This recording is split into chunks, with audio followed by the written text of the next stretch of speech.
প্রথমবারের মতো ঢাকা বিশ্ববিদ্যালয়ে ভর্তি পরীক্ষা ৭ বিভাগীয় শহরে, প্রশ্ন ফাঁস রোধে কঠোর নজরদারি। ধামাকার সিইও সহ ৩ কর্মকর্তা আটক, ই কমার্সে প্রতারণা ঠেকাতে ডিজিটাল প্ল্যাটফর্ম তৈরির উদ্যোগ।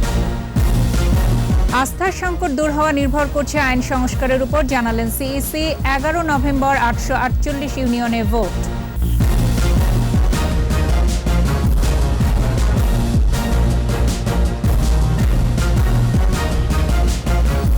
শুনছিলেন ফার্স্ট সিকিউরিটি ইসলামী ব্যাংক লিমিটেড সংবাদ শিরোনাম। রাত ৯টার ২১ সংবাদে প্রত্যেককে আমন্ত্রণ জানাচ্ছি আমি ফারজানা আখি।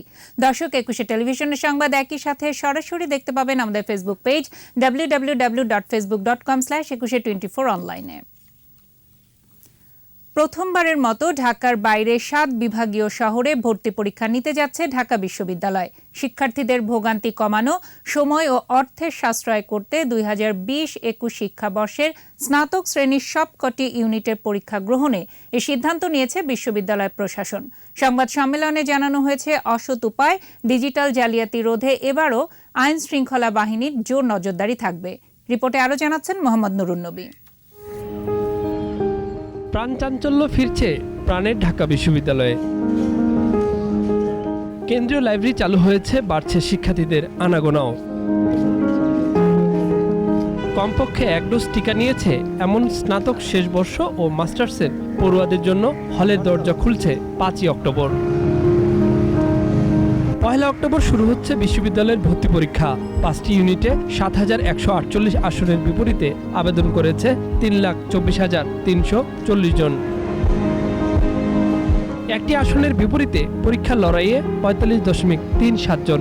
ভর্তি পরীক্ষা হবে ৭ বিভাগের বিশ্ববিদ্যালয়গুলোতে। চট্টগ্রাম বিশ্ববিদ্যালয় সেটি থাকবে একটি ইউনিট আমাদের, রাজশাহী বিশ্ববিদ্যালয়, খুলনা বিশ্ববিদ্যালয়, বাংলাদেশ কৃষি বিশ্ববিদ্যালয় ময়মনসিংহ, শাহজালাল বিজ্ঞান ও প্রযুক্তি বিশ্ববিদ্যালয় সিলেট, বরিশাল বিশ্ববিদ্যালয় বরিশাল, বেগম রোকেয়া বিশ্ববিদ্যালয় রংপুর, যাতে একটি সুষ্ঠু সুন্দর একটি পরীক্ষা আয়োজন করা যায় ঢাকা বিশ্ববিদ্যালয়ের ঐতিহ্য মোতাবেক। সমন্বিতভাবে সমন্বয়নের মাধ্যমে আমাদের সব প্রস্তুতি এখন একেবারেই আমরা চূড়ান্ত পর্যায়ে। প্রশ্ন ফাঁস ডিজিটাল জালিয়াতি রোধে নেওয়া হচ্ছে বিশেষ সতর্কতাও। যে কোনো ধরনের অসাধু তৎপরতা সেটি রুখতে এবারও এই পরীক্ষাসমূহেও আমরা আমাদের আইন শৃঙ্খলা রক্ষাকারী বাহিনী খুব সর্বত্র সতর্ক আছে। ক থেকে ঘ ইউনিটের প্রতিটি পরীক্ষায় বহু নির্বাচনী বা এমসিকিউ ৬০ নম্বর, লিখিত ৪০ নম্বর এবং চ ইউনিটে ৬০ নম্বর ড্রয়িং ও ৪০ লিখিত নম্বর থাকবে। ১.৫ ঘন্টার পরীক্ষা শুরু হবে সকাল ১১টায়। প্রত্যেকটি পাবলিক বিশ্ববিদ্যালয় পরিচালিত হয় নিজস্ব স্বতন্ত্র আইনে। তারপরও ঢাকা বিশ্ববিদ্যালয়ে তাদের ভর্তি কার্যক্রমকে ৭টি বিভাগীয় শহরের বিশ্ববিদ্যালয়গুলোতে নিয়ে গেছে প্রথমবারের মতো। এই উদ্যোগে যেমন বিশ্ববিদ্যালয়ে মেধাবী শিক্ষার্থীকে খুঁজে পাবে, ঠিক তেমনিভাবে উপকৃত হবে অভিভাবক ও শিক্ষার্থীরা। মোহাম্মদ নুরুন নবী, ২১ টেলিভিশন, ঢাকা বিশ্ববিদ্যালয়, ঢাকা। করোনা প্রসঙ্গ। করোনায় ২৪ ঘন্টায় মৃত্যু হয়েছে ১৭ জনের। এ পর্যন্ত মৃতের সংখ্যা ২৭,৪৮৭। স্বাস্থ্য অধিদপ্তরের তথ্য বলছে, ৮২১টি ল্যাবে ২৮,২৬০ নমুনা পরীক্ষায় শনাক্ত ১,১৭৮। মোট শনাক্ত ১৫,৫৫,০৫১। নতুন ১,০৮৬ জন সহ সুস্থ ১৫,১৪,৯৬২।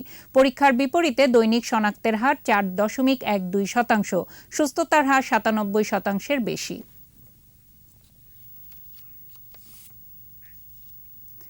প্রতারণা ও অর্থ আত্মসাতের অভিযোগে ই কমার্স প্রতিষ্ঠান ধামাকার সিইও সিরাজুল ইসলাম সহ ৩ জনকে গ্রেপ্তার করেছে র্যাব। রাজধানীর তেজগাঁও সহ বিভিন্ন স্থানে অভিযান চালিয়ে তাদের গ্রেপ্তার করা হয়। এদিকে ই কমার্স প্রতিষ্ঠান ইভ্যালি, ধামাকা শপিং সহ ৪ প্রতিষ্ঠানের সদস্য পদ বাতিল করেছে e commerce association of Bangladesh e CAB. Jasim জুয়েলের রিপোর্ট। সাম্প্রতিক বিভিন্ন ই কমার্স প্রতিষ্ঠান কারসাজির মাধ্যমে গ্রাহকদের পণ্য না দিয়ে অর্থ আত্মসাতের বিষয়টি চাঞ্চল্য সৃষ্টি করে। অর্থ আত্মসাতের অভিযোগে ধামাকা শপিং.কমের ব্যবস্থাপনা পরিচালক সহ ১১ জনের বিরুদ্ধে মামলা করে এক ভুক্তভোগী। এরই ধারাবাহিকতায় র্যাবের অভিযানে রাজধানীর তেজগাঁও থেকে ধামাকার সিইও সহ ৪ জনকে গ্রেপ্তার করা হয়। র্যাব জানায় ধামাকা.কমের কোনো অনুমোদন ও লাইসেন্স নেই। এ পর্যন্ত 750 কোটি টাকা লেনদেন হয়েছে, যার অধিকাংশ টাকাই সরিয়ে ফেলা হয়েছে। যারা কাস্টমার বা বায়ার তাদের প্রায় 150 কোটি টাকা বকেয়া হয়েছে এবং বিভিন্ন চেক ইস্যু করেছে বিভিন্ন কাস্টমারদের, এটা প্রায় 30 থেকে 40 কোটি টাকার চেক ইস্যু করা হয়েছে। গত এপ্রিল থেকে মূলত কোনো ধরনের পণ্যই ডেলিভারি করা হয় নাই এবং গত জুন থেকে সকল কর্মচারী এবং এমপ্লয়ির বেতন বন্ধ রয়েছে। গ্রেপ্তারকৃতরা জানান ধামাকার গ্রাহক সংখ্যা 3 লক্ষাধিক। বিভিন্ন লোভনীয় অফার দিয়ে গ্রাহকদের কাছ থেকে টাকা নেওয়া হতো, পরে পণ্য না দিয়ে টাকা সরিয়ে ফেলা হতো। তৈরিকারক যে প্রতিষ্ঠান এবং গ্রাহক তাদের কাছ থেকে তারা অর্থ নিয়ে তারা হোল্ড মানি প্রসেসে তারা টাকা আটকে রেখেছে এবং পরবর্তীতে এই টাকা বিভিন্নভাবে আত্মসাৎ করেছে। বর্তমানে যৎসামান্য টাকা, যেটা 1 লাখেরও কম টাকা তাদের অ্যাকাউন্টে রয়েছে।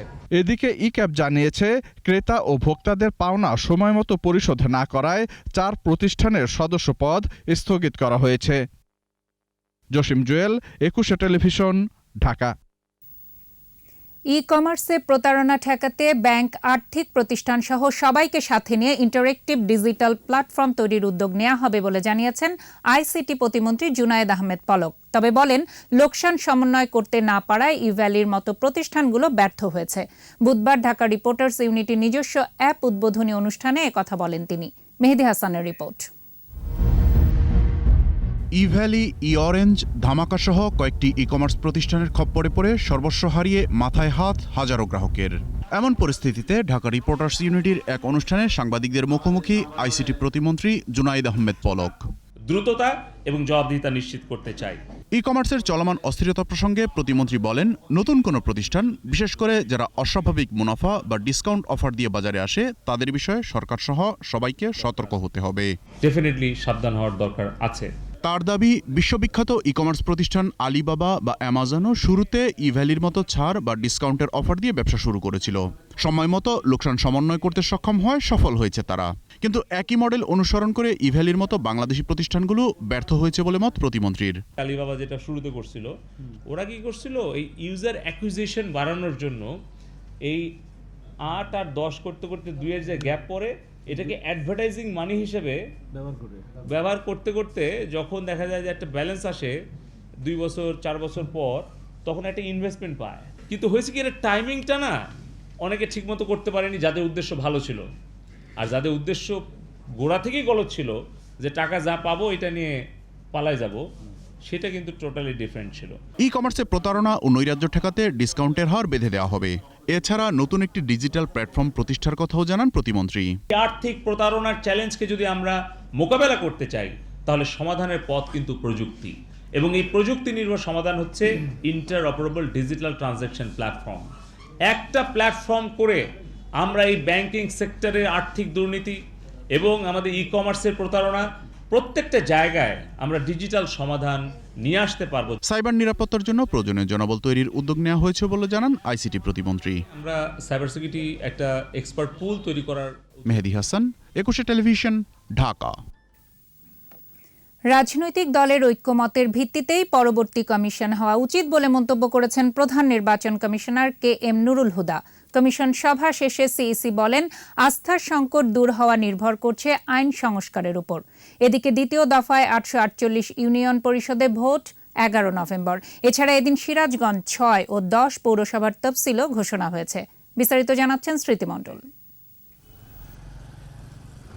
রাজধানীর আগারগাঁও নির্বাচন কমিশন সচিবালয়ে কমিশন সভার পর রাশিয়া নির্বাচন পরিদর্শন ছাড়াও বিভিন্ন ইস্যুতে কথা বলেন প্রধান নির্বাচন commissioner KM Nurul Huda. Commission মোটেই অনেস্টার জায়গা না, জনগণের আস্থা নেই এ কথা কোনো রকম বলা যাবে না, কারণ জনগণ আপনাকে বলেন নাই যে আস্থা নেই। রাজনৈতিক দলের লোকেরা এটা বলেন, নির্বাচনে তারা অনেক সময় তারা নির্বাচনে প্রতিদ্বন্দ্বিতা করেন না, অথচ বলেন যে নির্বাচনে জনগণের আস্থা নেই।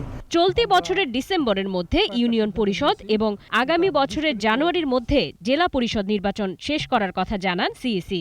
কমিশন গঠন প্রসঙ্গে সিইসি বলেন, আইন তৈরি করে সংসদ, এখানে ইসির ভূমিকা নেই। তবে আস্থার সংকট দূর হওয়া নির্ভর করবে আইন সংস্কারের ওপর। পরবর্তী কমিশন গঠন করার ব্যাপারে রাজনৈতিক দলের ঐক্যমতের ভিত্তিতে হওয়া উচিত, অবশ্যই সেটা হওয়া উচিত, আমি সেটা সমর্থন করি। আমাদের আইনগুলো আইন মন্ত্রণালয়ের মাধ্যমে হয়, কারণ তাদের কাছ থেকে এরকম কোনো আমাদের কাছে ইঙ্গিত আসেনি যে আইন তৈরি করতে হবে কি হবে না। তারা বলে যে সাংবিধানিক যে ব্যবস্থা আছে সেই ব্যবস্থা অনুসারে করা সম্ভব।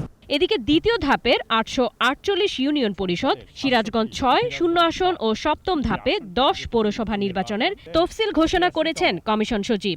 সিরাজগঞ্জ 6 যে আসনটি, এটিতে উপনির্বাচন, 10টি পৌরসভার নির্বাচন অনুষ্ঠিত হবে।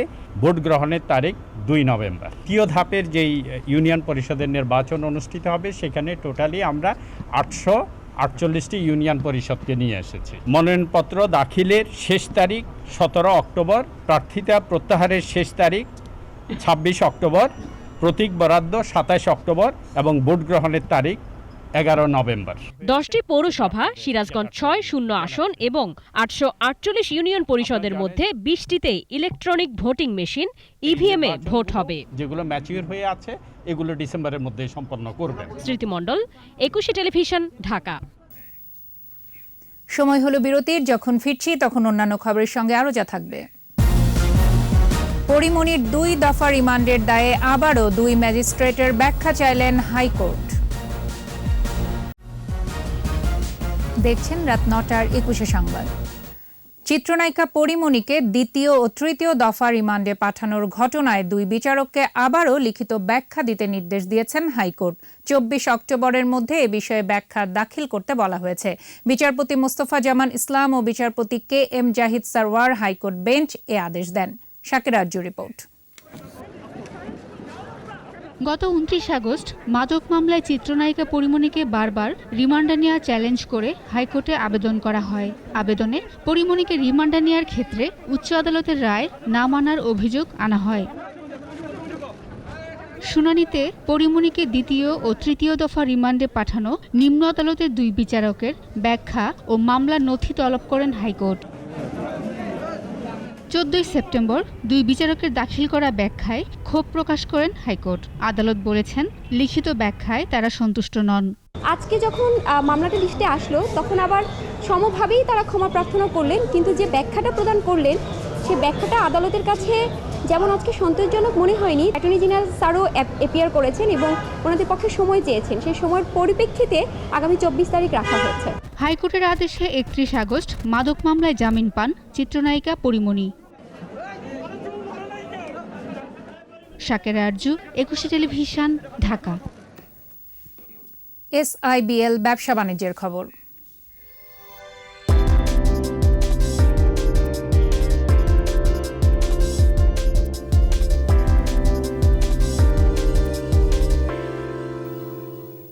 কৃষি খাত যাতে লাভজনক হয় সেই লক্ষ্যে বাণিজ্যকরণের কাজ চলছে বলে জানিয়েছেন কৃষিমন্ত্রী ডক্টর আব্দুর রাজ্জাক। কৃষি কাউন্সিল ভবনে একটি অনুষ্ঠানে তিনি বলেন, কৃষি উন্নয়নে সকলের ভূমিকা রাখতে হবে।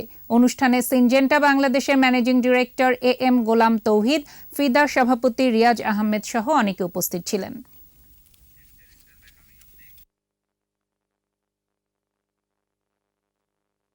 কাল থেকে মাঠে গড়াচ্ছে শেখ রাসেল গোল্ড কাপ অনূর্ধ্ব 18 ফুটবল টুর্নামেন্ট। এই উপলক্ষে সংবাদ সম্মেলনের আয়োজন করে শেখ রাসেল জাতীয় শিশু কিশোর পরিষদ। এ সময় জার্সি উন্মোচন করেন পরিষদের উপদেষ্টা ও সাইফ পাওয়ার টেক লিমিটেডের ব্যবস্থাপনা পরিচালক তরফদার রুহুল আমিন, মহাসচিব KM শহীদুল্লাহ ও দাবা ফেডারেশনের সাধারণ সম্পাদক সৈয়দ শাহাবুদ্দিন শামীম সহ আরও অনেকে। প্রথমবারের মতো আয়োজিত এই টুর্নামেন্টে অংশ নিচ্ছে 32টি দল।